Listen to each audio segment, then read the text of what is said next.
কোরআন হাদিসের সাথে মেলবে আমি তারে মানি, কোরআন হাদিসের সাথে মেলবে না, ও যত বড় ডক্টরেট ডিগ্রি হোক, ও যত বড় আলেম হোক, মানা যাবে। যদি আলেমেরই মানা যাইতো তাহলে তো ইবলিস হইলে বড় আলেম, হ্যাঁ মানেন না? রাগ হইছেন?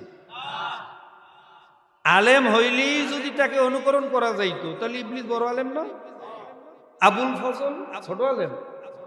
ওই মেয়ে কথা কন, কি আমার কথা খারাপ লাগতে আছে?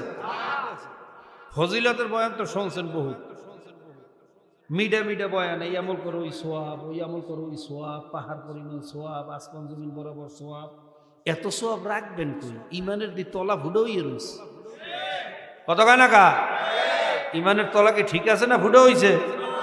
যদি ইমানের তলা ফুডা নাই হইতো, এই 95% মুসলমানের